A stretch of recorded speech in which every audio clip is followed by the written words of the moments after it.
esta ocasión pues yo quiero compartirles un poco respecto a la Ley General de Protección a Niñas, Niñas y Adolescentes, que se ha estado discutiendo pues los últimos meses, diría, tanto en la Cámara de Senadores como en la Cámara de Diputados y actualmente de nuevo en la Cámara de Senadores. Es una iniciativa que busca de entrada, bueno, pues generar los mecanismos y los sistemas de protección y prevención de diversos temas y de diversos ámbitos en la vida de las niñas, niños y adolescentes. Es importante pues mencionar que esta iniciativa originalmente, además de todos los temas que involucraba como educación, empleo,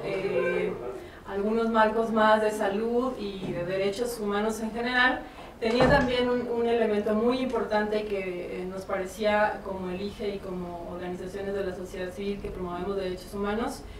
un elemento clave que era el reconocimiento de derechos sexuales a nivel normativo. Esta iniciativa fue, como decía en un principio, discutida en el Senado y en el Senado se sacó un dictamen favorable en el cual pues justo hacían un énfasis importante en el reconocimiento de estos derechos, con toda una justificación normativa al respecto, no solo nacional, sino también a nivel internacional. Y bueno, pues actualmente se encuentra como justo ya en una etapa más bien de revisión en el Senado de Nueva Cuenta, después de que en la Cámara de Diputados se hizo toda una discusión en la Comisión de la Niñez, en la cual, bueno, pues se pusieron en duda los derechos sexuales de niñas, niños y adolescentes, ¿no? El primer elemento que se discute o que se está poniendo en duda es que los derechos sexuales, si los derechos sexuales existen y si los derechos sexuales son derechos humanos, pues, ¿no? Y es importante también aquí mencionar que es muy interesante todo cómo ha sucedido tanto en la Cámara de Senadores como en la Cámara de Diputados, porque las discusiones entre los legisladores,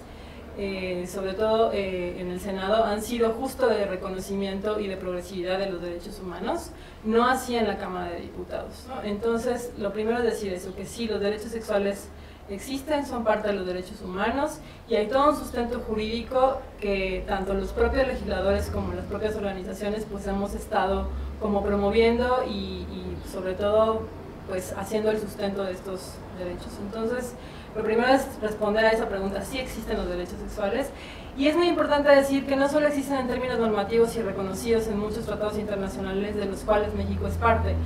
sino que estos derechos sexuales existen en tanto la sexualidad es inherente a los seres humanos. Entonces, eso es un primer elemento. Lo siguiente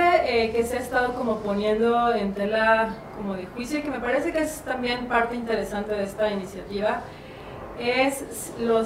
la titularidad de derechos de los niños y niñas. Creo que en general es un debate que en México se ha dado mucho, sobre todo más en el ámbito de la juventud y la adolescencia, es decir, los adolescentes y los jóvenes son titulares de derechos. Y desafortunadamente en nuestro país no hay un marco normativo que reconozca a las y los jóvenes como titulares de derechos. Sin embargo, en el caso de las niñas y niños sí. Entonces es muy importante retomar esta discusión en tanto niñas, niños, adolescentes, jóvenes son sujetos de derecho en tanto son personas. Y creo que ahí el fundamento más importante, al menos en nuestra Constitución, es el artículo 1 y toda la reforma constitucional que se hizo en términos de derechos humanos. Y ahí mismo pues se reconoce la progresividad de los derechos. En ese sentido, los derechos sexuales tendrían que ser reconocidos como derechos sexuales. El otro elemento como crucial en toda esta discusión ha sido la pérdida de la patria potestad, de la autoridad que pueden tener los padres respecto a los niños si se les reconoce este tipo de derechos. Y creo que también ahí es muy importante resaltar una parte fundamental que está en la Convención de Derechos de las y los Niños, que es el interés superior del niño, es decir, los niños no son propiedad de los padres, ¿no? Los padres son un ente que tiene que proteger también sus derechos y si no lo hacen ellos tiene que hacerlo el Estado y en ese sentido, bueno, pues este tipo de leyes lo que hace es garantizar que independientemente de la voluntad de los padres se puedan garantizar los derechos de niñas, niños y adolescentes. Hay también todo un argumento respecto a la falta, a que no se deben de reconocer estos derechos sexuales en tanto provocarían o promoverían situaciones como la pornografía, la pederastía, ¿no? Y yo creo que hay un elemento importante aquí. Esas situaciones son situaciones que se dan de manera muy grave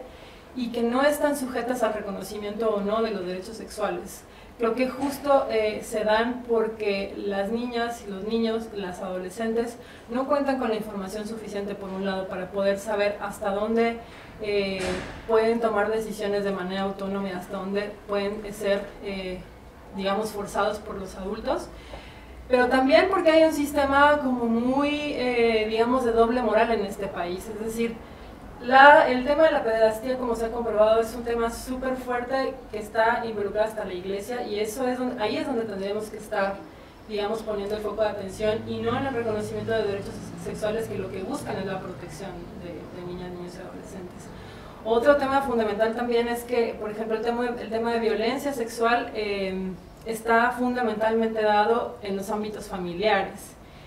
Y es un tema que no se reconoce. Entonces, por un lado se dice que los padres son los que tienen que tener la patria potestad de autoridad y todo el poder sobre los niños, y los mismos padres o familias son quienes están vulnerando y digamos, violentando a los niños o niñas en el ámbito también sexual. Y ahí el tema del embarazo adolescente no es menor, porque justo las cifras han ido aumentando, y las cifras de embarazo en menores entre 10 y 14 años son bastante severas, y justo están relacionadas a violencia sexual, que casi siempre está relacionada con violencia sexual familiar.